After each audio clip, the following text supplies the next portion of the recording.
আসসালামু আলাইকুম রহমতুল্লাহি ওবারাকাতুহু। জামাত কি বিএনপিকে শত্রু বানাচ্ছে, নাকি বিএনপি জামাতকে শত্রু বানাচ্ছে, নাকি এই দুইটা দল একে অন্যকে শত্রুতার দিকে নিয়ে যাচ্ছে? আমার মতে এই দুইটা দল ভুল রাজনীতিতে আগাচ্ছে এবং তারা ভুল রাজনীতি করার চেষ্টা করছে। এই দুইটা দলের ভুলগুলো কি সেটাই ব্যাখ্যা করার চেষ্টা করব ইনশাআল্লাহ। দেখুন, বিএনপির সবচাইতে বিশ্বস্ত মিত্র হচ্ছে জামাত। মানে বিএনপির জন্য জামাতের চাইতে বিশ্বস্ত কোনো মিত্র নেই। আবার বিএনপির টিকে থাকা জামাতের জন্য অত্যন্ত গুরুত্বপূর্ণ। এই দুইটা দল আদর্শগত দিক দিয়ে তাদের মিল হওয়ার কথা না, কারণ একটা দল ইসলামী রাজনীতি করে, তারা রাষ্ট্রীয়ভাবে ইসলাম প্রতিষ্ঠা করতে চায়, আর বিএনপি তো ইসলামী রাজনীতি করে না, তারা সেকুলারিজম রাজনীতি করে। বিএনপির প্রধান প্রতিদ্বন্দ্বী ছিল আওয়ামী লীগ, আর আওয়ামী লীগের প্রধান প্রতিদ্বন্দ্বী ছিল বিএনপি। এখন যেহেতু আওয়ামী লীগ শূন্য মাঠ, তাই বিএনপি এবং জামাত তারা প্রতিদ্বন্দ্বী হবে, এটা স্বাভাবিক বিষয় এবং এটাই স্বাভাবিক ছিল। কিন্তু এই দুইটা দল একে অন্যকে কিন্তু চরম শত্রুতে পরিণত করছে। যে স্বৈরাচারকে বাংলাদেশের মানুষ কিছুদিন আগে বিতাড়িত করেছে, সেই স্বৈরাচারের পুনর্জাগরণ প্রতিহত করতে আমরা প্রতিজ্ঞাবদ্ধ, আপনাদেরই মতন।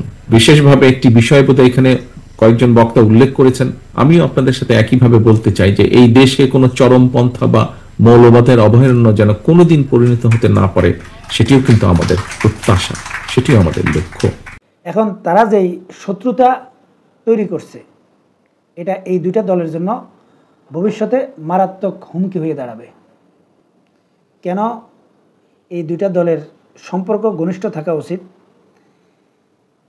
একটু যদি আপনারা চিন্তা করেন যে বিএনপির রাজনীতির যে কৌশল, এই কৌশল এবং আওয়ামী লীগের যে রাজনীতির কৌশল, এই দুইটা ভিন্ন জিনিস।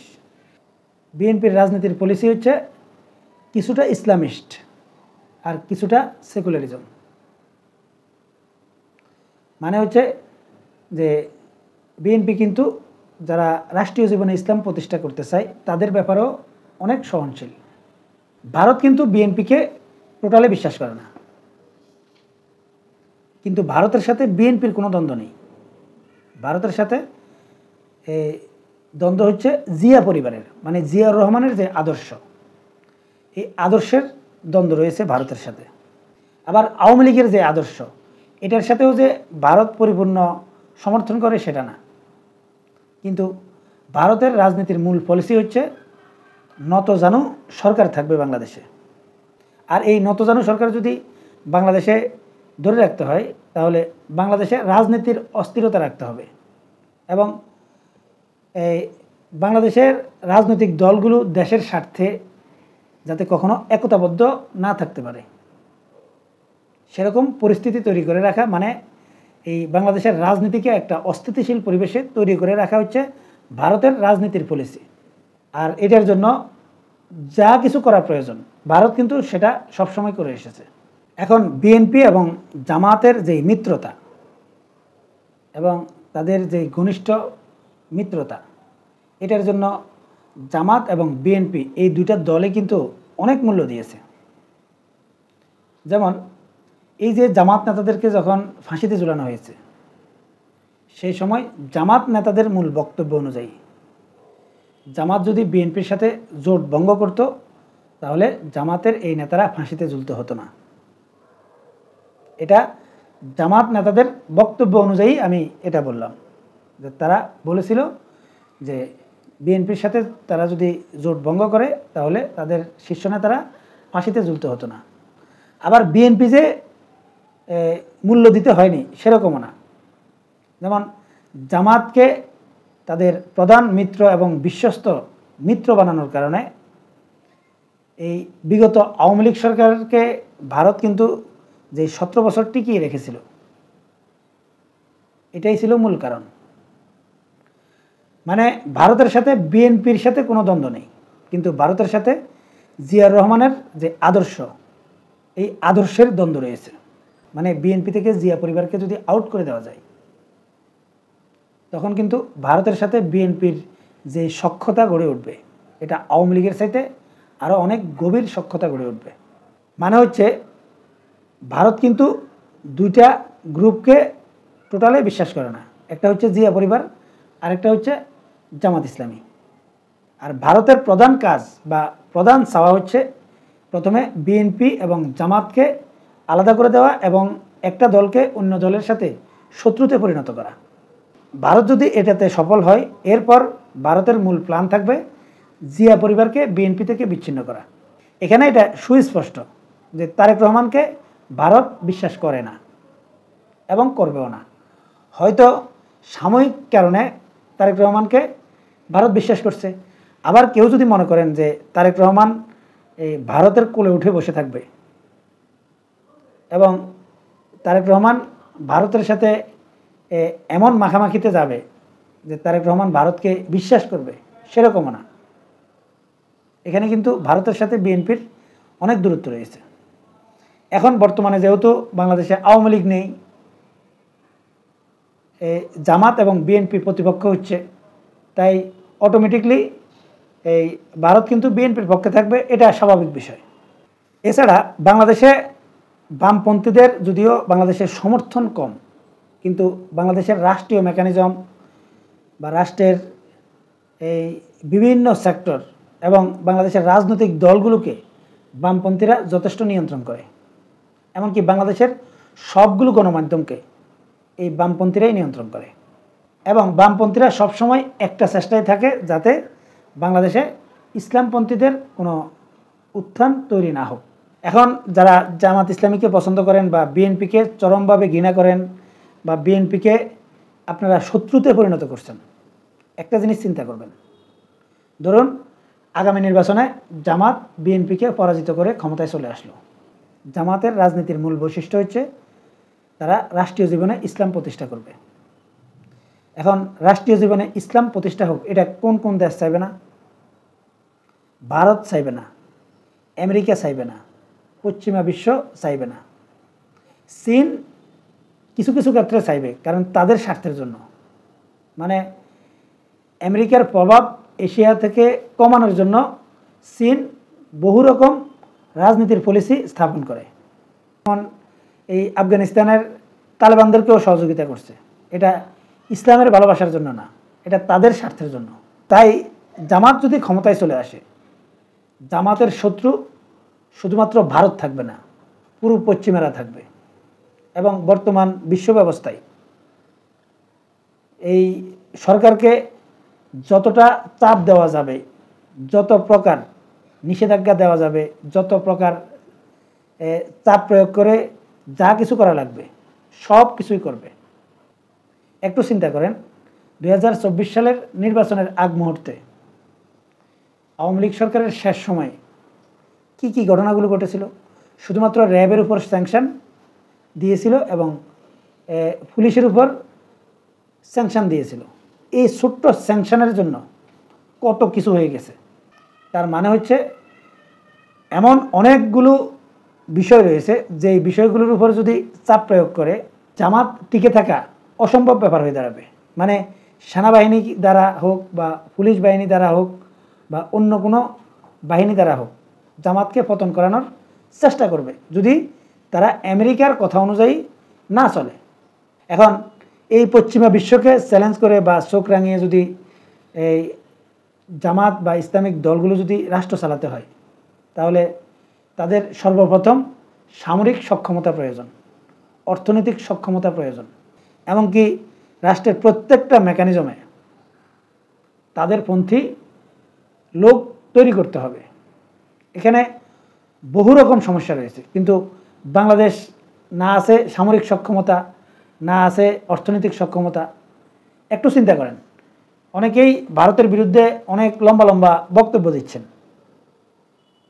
এবং হয়তো এটাও বলবেন যে আমার ইমানের দুর্বলতা রয়েছে, আল্লাহর সাহায্যে সব কিছু সম্ভব। বাস্তবিক অর্থে আল্লাহ তাআলা বলেছেন প্রত্যেকের রিজিকের ব্যবস্থা আমি করি এবং আল্লাহ তাআলা যাকে যে রিজিকটা দিয়েছে সে ততটুকু বক্ষণ করতে পারবে, তার ভাগ্যে যা রেখেছে সে সেটাই পাবে। এটা চিরন্তন সত্য কথা। কিন্তু আল্লাহ তাআলা কি এটা বলেছে আপনি ঘরে বসে আল্লাহর কাছে শুধু চাইলেই পাবেন? আপনাকে চেষ্টা করতে হবে এবং জমিনে আপনাকে সেই কর্মটা করতে হবে। এখন আপনি শুধুমাত্র ঘরে বসে যদি আপনি আল্লাহর উপর তাওয়াক্কুল করে যদি মনে করেন যে ঘরে আপনাকে দিয়ে যাবে, সেটা দিয়ে যাবে না। তাই আপনাদেরকেও চেষ্টা করতে হবে আপনারা বিজয়ী হওয়ার জন্য, তখন আল্লাহ তাআলা সাহায্য করবেন। এখন বর্তমান বিশ্ব ব্যবস্থায় আপনি যদি বিজয় অর্জন করতে হয় তাহলে আপনাকে অনেক কৌশলে এগোতে হবে।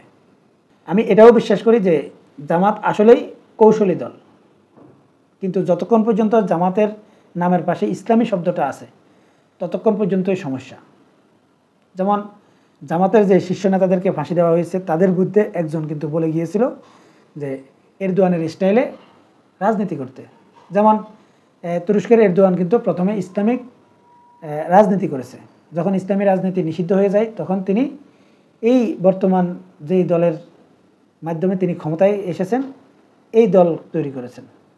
তুরস্কের প্রেসিডেন্ট এরদোয়ান যখন ক্ষমতায় এসেছিল তখন কি আমেরিকার সাথে তার খারাপ সম্পর্ক ছিল? মোটেও না, সে আমেরিকার তাবেদারি করেছে। এই যে এখন কিছুটা আমেরিকাকে চোখ রাঙানি দেয়, এটা কিসের জোরে? তার সামরিক সক্ষমতার জোরে। এখন অনেকেই এই যে ভারতের বিরোধিতা করতেছেন, মানে ভারতের আগ্রাসনের বিরোধিতা করতেছেন, অনেক লম্বা লম্বা কথা বলতেছেন। বাস্তব সত্য হচ্ছে ভারতের সাথে লড়াই করার জন্য বাংলাদেশের কি আছে? হয়তো বলতে পারেন ভাই ভারত বাংলাদেশে আক্রমণ করে দখল করা এত সহজ বিষয় না। দখল করা সহজ বিষয় না, কিন্তু বাংলাদেশের যা ক্ষতি করে দেওয়ার দরকার সেটা করে দিতে পারবে।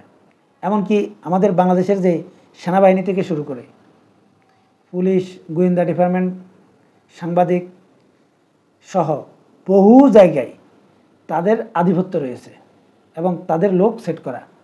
একটু চিন্তা করেন না, 5 আগস্টের পর এই বর্তমান সরকার বহু লম্বা লম্বা কথা বলেছে ভারতের বিরুদ্ধে, গোপন বহু চুক্তির কথা আমরা শুনেছি।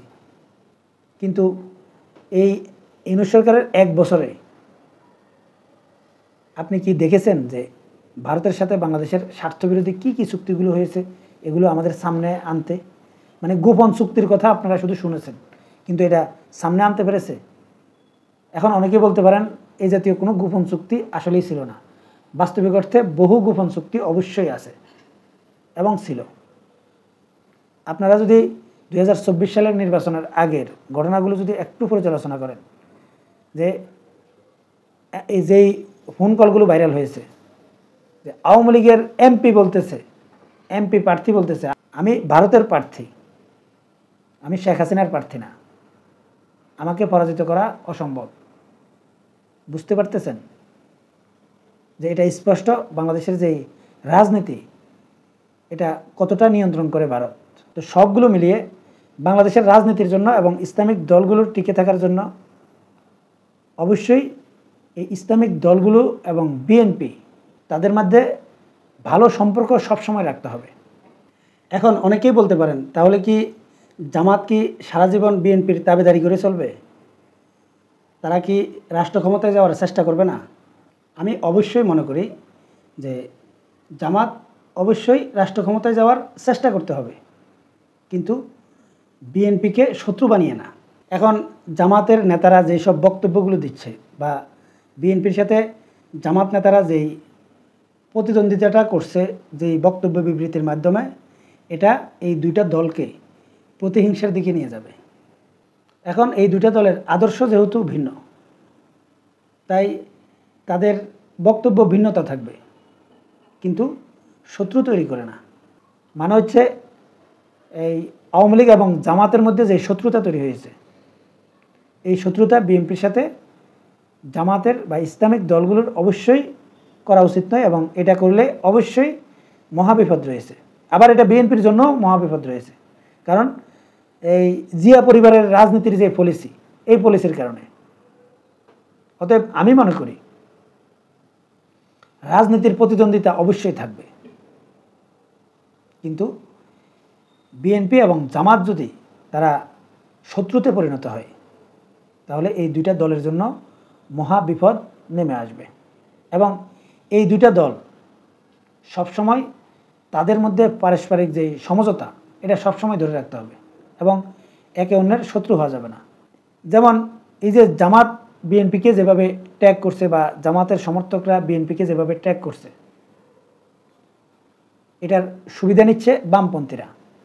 যে বামপন্থীরা আওয়ামী লীগের ঘাড়ে ওঠে ইসলামিক দলগুলোর সাথে দ্বন্দ্ব তৈরি করেছে, ঠিক সেই বামপন্থীরা এখন বিএনপির ঘাড়ে উঠেছে।